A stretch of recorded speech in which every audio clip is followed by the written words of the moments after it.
The last radio call ended in the middle of a word. 5 miles up, an airliner had just torn itself open. All 35 people aboard were killed. The machine was 20 months old.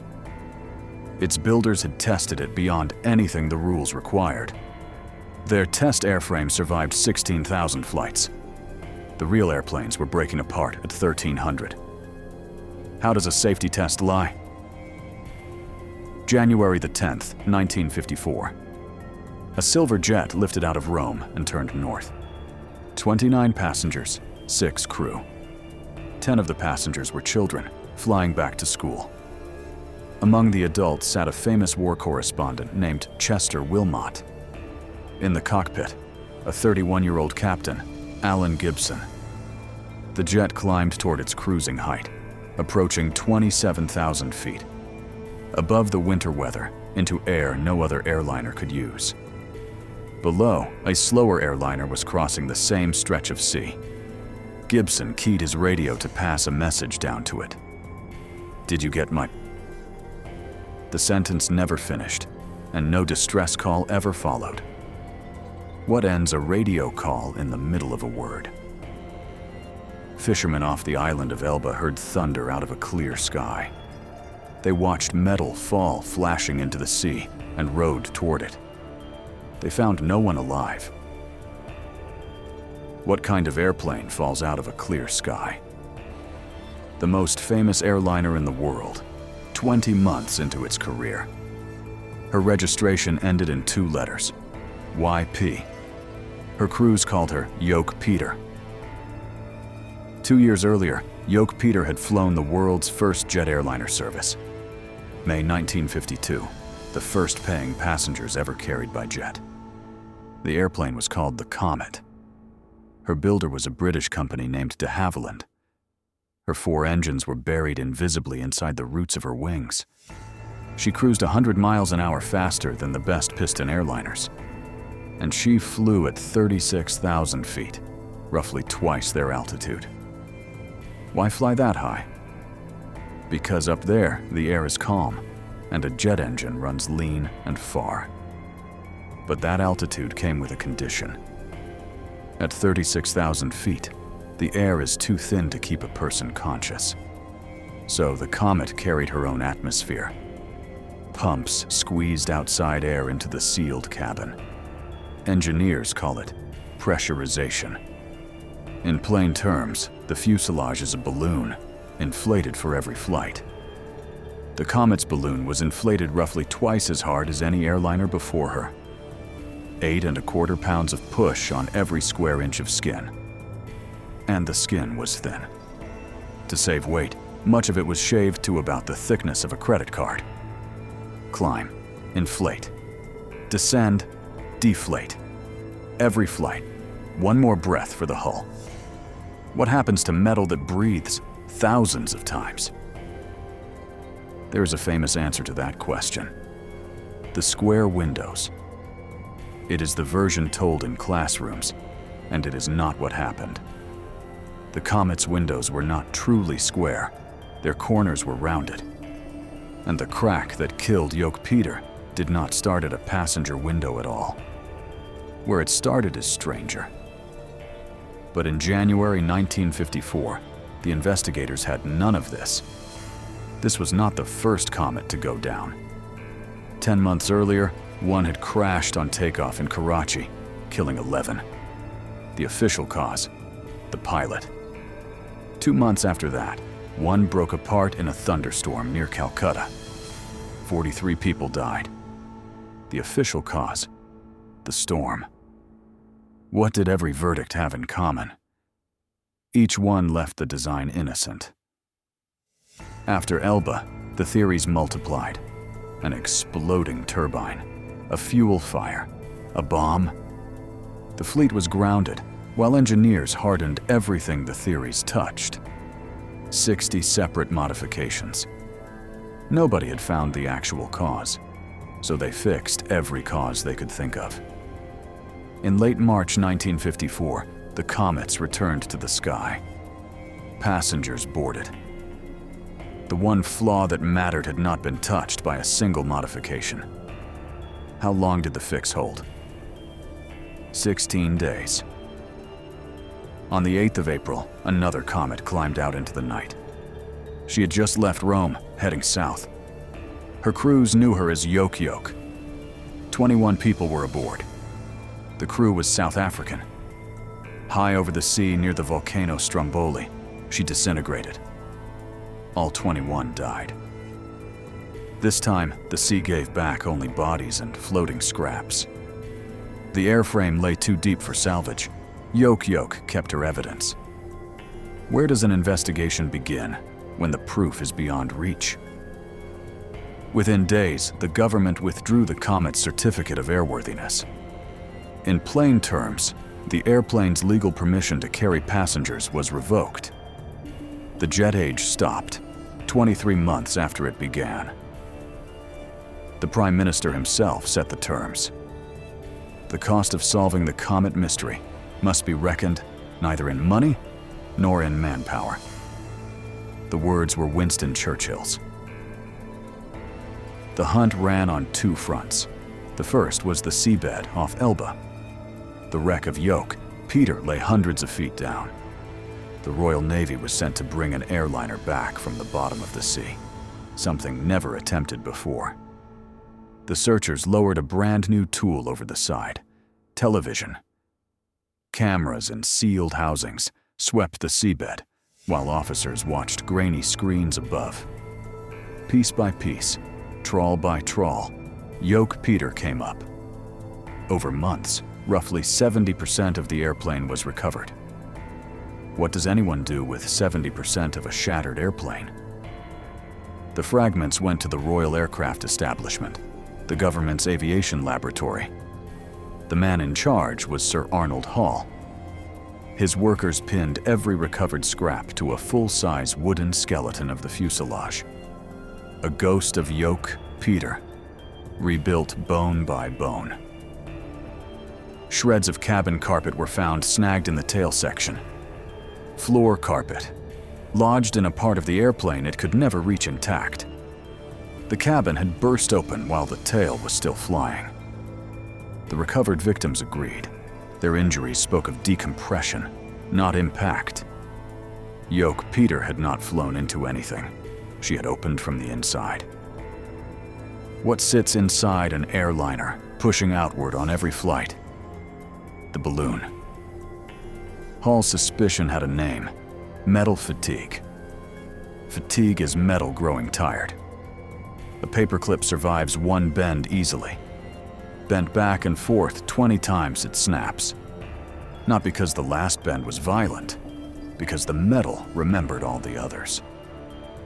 Every climb stretched the comet's skin outward. Every descent released it. Yoke Peter had taken 1,290 of those breaths. Could that be enough in a design tested to 16,000? Suspicion is not proof. Hall needed to watch a comet die of fatigue, safely on the ground. The investigators requisitioned a sister ship, Yoke Uncle. Around her fuselage, they built a giant steel tank and filled it with water. Why water? A pressurized hull bursting in open air explodes like a bomb, shredding the evidence. Water barely compresses. A hull failing underwater tears quietly, preserving the tear like a specimen. Pumps inflated the drowned cabin to flight pressure, then released it. One artificial flight.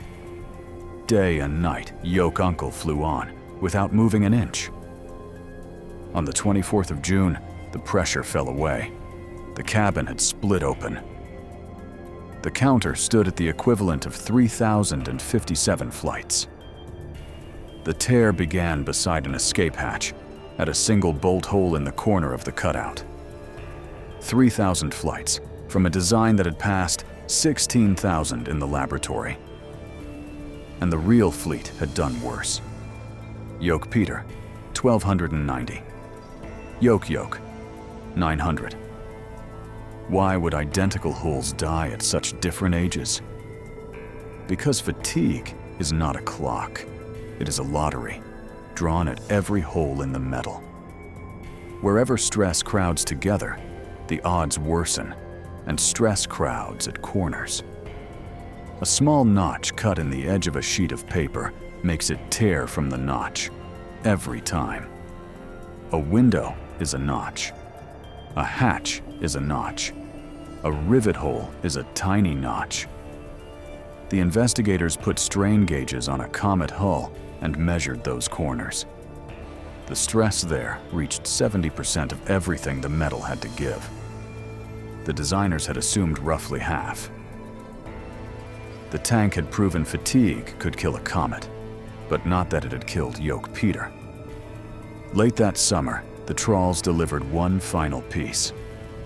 A section of roof from the crown of the front fuselage. Set into it were two small openings that had never held glass. Windows for radio waves, not for eyes. Behind them had sat the aircraft's direction-finding aerials. Investigators put the panel under magnification. Growing out of a rivet hole at the corner of the rear aerial window were the marks of fatigue. Metal that fails in one violent moment breaks like glass in a single clean face. Metal that fails by fatigue grows its crack in stages, leaving rings like a tree stump. The rings were there. How long had the crack been alive? Months, creeping out of the rivet hole a hair's width at a time, flight after flight. Then, 5 miles over the sea, the balloon found its notch. The roof unzipped in a fraction of a second. Not at the passenger windows. At a blind little cutout above the pilots' heads, and a hole punched for one rivet. The famous story was wrong before it was ever told. De Havilland had tested for exactly this failure. So why didn't the test see it coming? To answer that, go back to the beginning, before the Comet ever carried a passenger. De Havilland knew pressure was the defining risk of their machine. The law required a pressure cabin to be proven to 1 1/3 times its working pressure. De Havilland went far beyond the law, designing the cabin for 2.5 times working pressure. And they pumped their test fuselage to double pressure, not once, but roughly 30 times. It held every time. Then, in 1953, came the deeper question. Fatigue, the 10,000 small breaths. The engineers took a fuselage and inflated it, deflated it, inflated it again. 16,000 cycles. The equivalent of roughly 40,000 flying hours, a full airline career. After all of it, the cabin was still holding. On that evidence, the hull was judged safe for a lifetime. The evidence was real. The conclusion was false. Here is the part nobody talks about.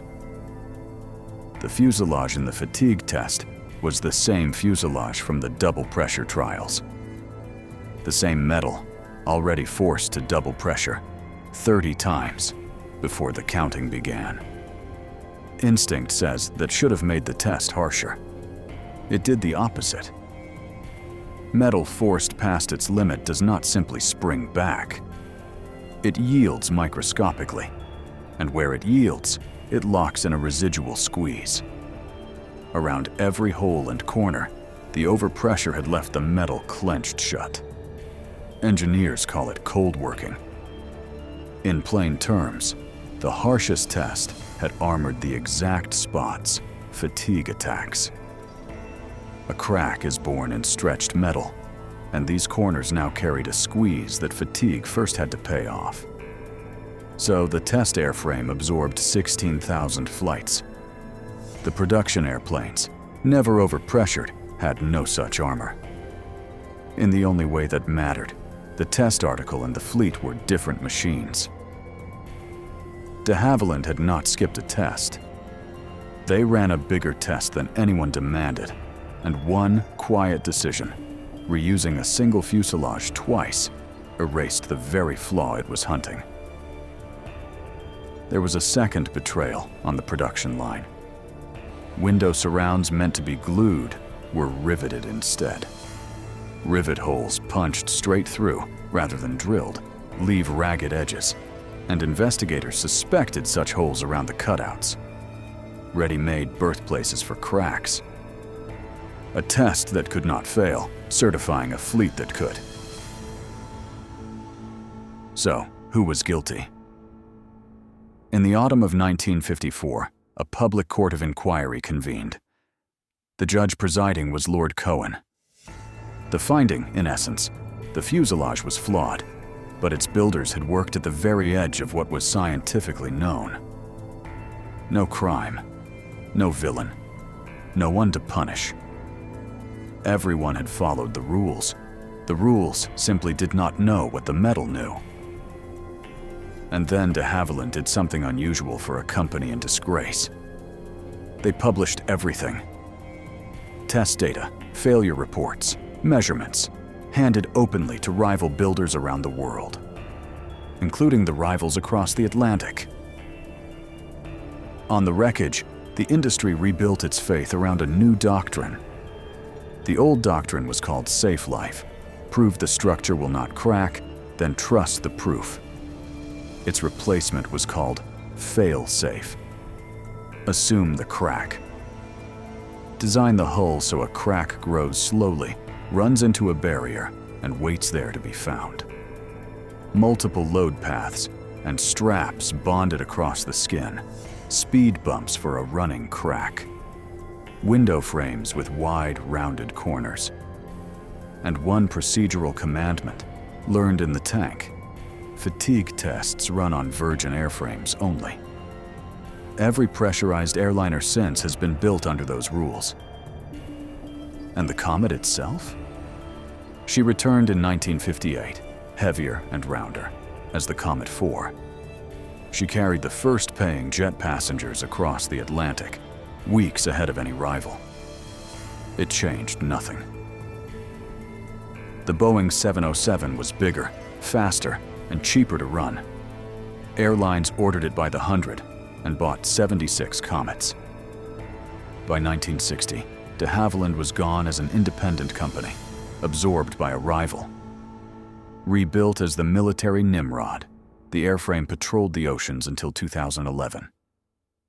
56 people paid for the lesson every airline now operates on. The next time you settle into a window seat, look at the corners of the window. They are rounded. They have been rounded since 1954 because of a rivet hole above a pilot's head. Everything you trust, the elevator, the bridge, the airplane, passed a test once. This story is why passing a test is not the same as being safe. A test only answers the question it was asked. The engineers who keep you alive spend their careers hunting the questions nobody thought to ask.